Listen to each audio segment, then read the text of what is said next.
His ego starts taking off. He's like, I'm a superhero, man. I'm like Bridget Bardot and Tarzan all wrapped up into one. And Al does funny stuff like, I'm off to get a divorce.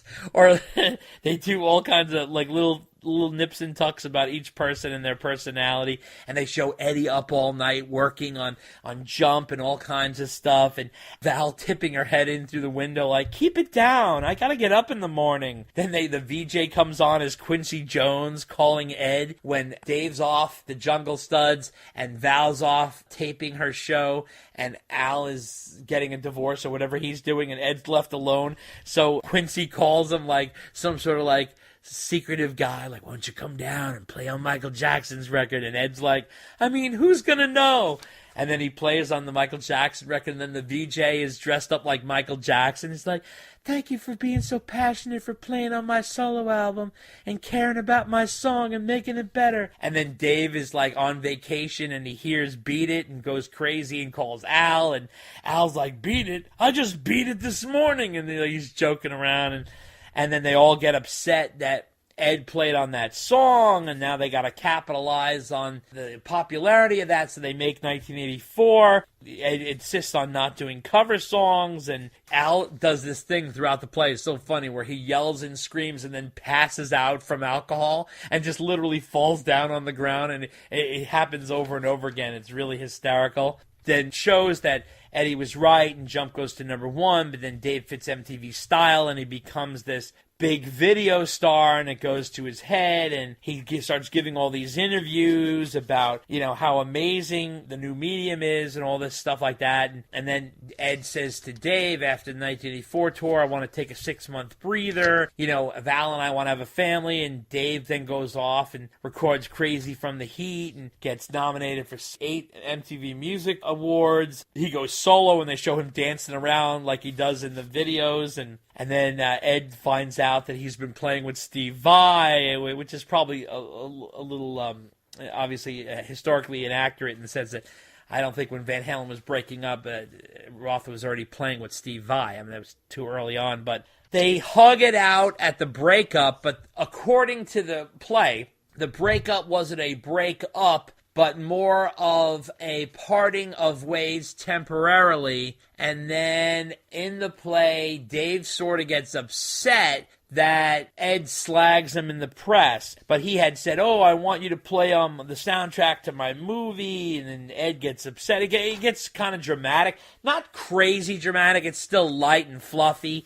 But, Al's like, hey, Dave, go fuck yourself. And Ed stands behind him like, yeah. And it's like really funny. They show the real brother dynamic between Al always protecting the smaller, younger brother and the more sensitive brother. It's really funny. They show Dave in a press conference when he finds out when Sammy Hagar is the new lead singer of Van Halen. He's like, what the fuck, that guy? And then they fast forward to the mid-90s, where MTV's interviewing Dave about where he is at with his solo album. This is before the MTV Music Awards, and he says, I was doing okay until a fellow by the name of Kurt Cobain came along, and suddenly everybody wanted to mope around in their pajamas. You know who Kurt Cobain dresses like? Eddie and Alex in 1974, before I got a hold of them. And that's all depressing blue-collar crap. Obviously, that's not me. And then they realize that Van Halen needs a new singer, and that Sammy has quit the band. And Sammy's really not involved at all. They just mention him, that he was the new lead singer of Van Halen when they announced that to Dave. And then they also mention him that he quit the band. Other than that, he's not involved. And they show the call that Ed calls Dave up when they're doing the best of for Warner Brothers, and how they get along a little bit and how they miss each other, and there's sort of a brotherhood there and a kinship there. There's some nice moments. Ed says, we couldn't have done this without you, Dave. You kept us going when we were low. And Dave's like, oh man, I was just trying to keep up with you guys. And then he promises to do 2 new songs, and Dave's like, he's into it, and he's jumping around, and he's all excited. And Alex goes to rehab, and then he says to Eddie, like, go hire a new lead singer. And he comes back with Gary, and there's no Gary in the play. They just mention him once, and they show that, like, Gary is in the play. He's living at Ed's guest house. And throughout this whole MTV 1996 process with MTV, even though when Dave comes back to 5150, it's like Gary's sort of like waiting in the wings, and they play Running with the Devil again, and they feel good, and then it's funny, Al's like, well, listen, what we're doing here, Dave, is baby steps, and Dave's like, you got it. Goo goo gaga. So there's all kinds of like little funny things like that because he says baby steps. And then, like you could see Alex throughout the whole play, like runs all the business decisions. Like he makes all he's like, what is the name of the band? And it's like Van Halen. He's like, and Al's like, who is Van Halen? He's like, you and me. And he's like, we can't lose focus by getting sentimental with Dave. And then they show the MTV VJ getting the idea to have Van Halen present a music award. Al is talking about how they need publicity for the new best of. And Ed is saying, I think the world wants us to reunite with Dave. And Al's like, listen, we never told Dave that he's in the band, so we're in the clear. So let me do all the talking. Don't open your mouth. And Val's like, why are you doing all this? Why don't you just stay home and soak your bad hip? And Ed's like, Val, I got to do this. We need publicity. And she's like, this is getting kind of weird. I just made a burrito for Gary, and he's eating dinner with your son, which is hysterical because Gary's sort of like somewhere in the background. He's like floating around in the background of this play like no one even knows what the hell's going on. And Ed gets into like a little tiff with Valerie, and he's like, One Day at a Time was canceled. Van Halen is not canceled. She's like, we did 9 seasons, and I could have done more. I'm a national treasure. And there's like all these like little funny exchanges like that. And then they get to the point where what happened at the MTV Music Awards in 1996. And Al tells Dave in his whispers in ear to milk it and to do what he wants. And then they show Dave in this long slow motion thing, dancing and prancing around like a wild man on stage, where he obviously steals the spotlight from Beck. And then they show them backstage at the press conference, and Ed's talking about December 16th, I got to get a new hit, man.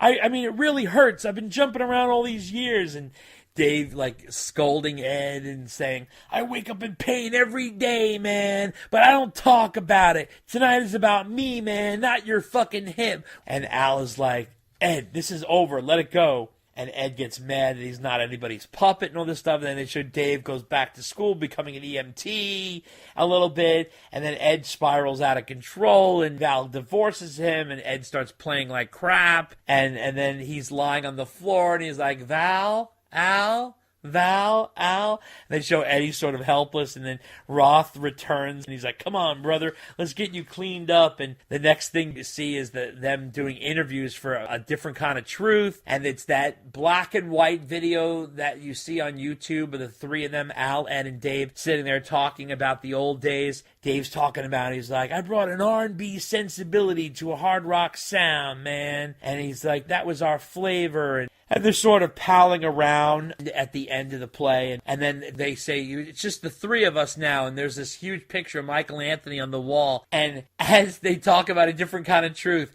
the photo of Michael Anthony gets ejected off the wall and falls to the ground, which is so hysterical because they just show how they mistreat Michael. And then the VJ sort of wraps it up saying that you can't escape Van Halen. Every time you hear their music, you're transported to another time. And they end it with like, plug in your guitar, Eddie, and play loud and let the windows shake. Sing out, Dave. Your spandex may be long unraveled, your hair gone, your voice ravaged, but don't be shamed by the internet trolls. And then he says, all great things and magical are inherently ridiculous. And they say, all hail the mighty Van Halen, and that's sort of the end of the play. The play really makes a point to show the wild ride of the band. There's a lot of heart to it, and you could tell a lot of research was put into it because there's a lot of details of the band. The way Michael Anthony and Gary were handled were funny as hell. Lots of nice touches. A Van Halen fan could really appreciate it. In fact, I would say that Van Halen fans like us will appreciate it the most because they'll get all the little inside jokes. The reversal of gender roles I thought was amazing. very fun and bouncy. It's playful. There's a thread line, like I said, of this triangle relationship of Ed and Al, Ed and Dave, Ed and Val, and it's all cartoony and overblown with drama, but there's a brotherhood underneath it all. The ones who should really see it are Dave, Ed, and Al, because perhaps it would provide some healing, because it's definitely a love letter to the band with respect, but with its tongue firmly planted in its cheek. So that's sort of the summation of the whole thing. What do you make of that, Dave? I'm impressed by two things. Number one, were you taking notes the whole time you were watching the play? Yes, but I'm also a reporter for a living. You know that. I know that, but I'm just amazed that you're able to watch the play and write all this. Yeah, well, I do that time. for a living, so you know. So kudos to you for that. And number two is the research they did. Oh, it's crazy. Because as I hear you talking about this whole thing, it's like believe it. It's the quotes and the 99 and 4400% factual accuracy, unbelievable that they got. So. And I'm happy that it was actually a decent play. Yeah. Because I hear you, because it could have been something that could have easily gone off the rails really quickly. Yeah. So now it has a limited run, right? Yes. It's only like a month or something like that. Okay. It's really limited. It's very, very, very, very limited. So it's only like a month, and it runs, only several shows a week. And I spoke to them afterwards, and I said, like, are you guys going to film this? Because it runs from January 10th to February 10th. And, there's probably, I don't even know if there's 100 seats in it. It's small. The minute you walk in, you could tell, first of all, whoever did the stage, you go like, okay, they put some real thought and money into, like, crafting this. Number one. Even, like, the touches of the costumes they use. I mean, like, they have Alex wearing the white shirt with the black stripe, like, the mirrored sunglass, the headband. Like they really got a lot of nuance. They had outfits with Dave. I mean, you have to realize, can you imagine trying to portray Alex Van Halen? This woman did a phenomenal job. Phenomenal. The woman who played David Lee Roth, crazy job. Like, crazy good. I couldn't believe it. And the VJ, hysterical, the way she narrated and pulled the whole thing together. She's playing Eddie's dad. She's playing Quincy Jones. It was playing Michael Jackson. It was hysterical. I mean, they did a great... And the guy who played Val, forget it. Hysterical. And he wasn't really, like, literally portraying Val. He's playing, like the female in Eddie's life. He doesn't look like Val or sound like Val, but it doesn't matter. Like the take that he had on it was so good. It was ridiculous.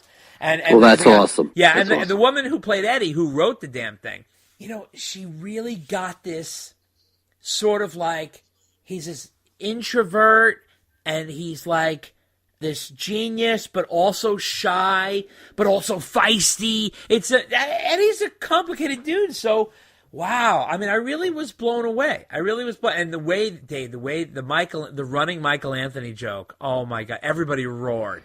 And I feel bad actually laughing because Mike is such a good guy and I feel bad the way he's treated, but it is so true to like he is the Van Halen afterthought. And when the guy who plays Val came out and said, "Eddie, this is strange. I just made a burrito for Gary and he's eating dinner with your son," I was laughing my ass off. It was so funny.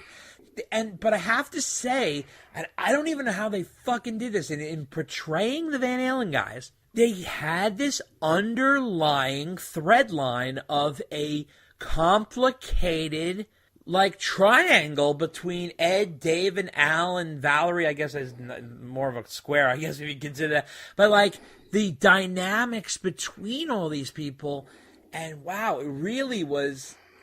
There were a lot of work was put into it. So like it's not something thrown together. And I really think that the fans, people who listen to this podcast, the real hardcore Van Halen, they're the ones who are going to enjoy it the most because it's got so many little things, so many little inside jokes for you to laugh at. It is, and there are a lot of lines in the play that are literally direct quotes that when they say them, they're so dramatically overblown that you laugh your head off. So when you have the woman playing Eddie And I swear to God, you forget they're women. You really do. And that's not a criticism on the gender. It's just more along the lines of like they really embody the characters. So it's not like you're like watching some girl do some cartoonish like you really like get into it because they really get into this. You know, it's interesting like the way they do it and the way she says stuff like, you know, like the next time I see him, he better be wearing a cup or something like, you know, like all those kinds of lines. The way the woman delivers that is it comes off hysterical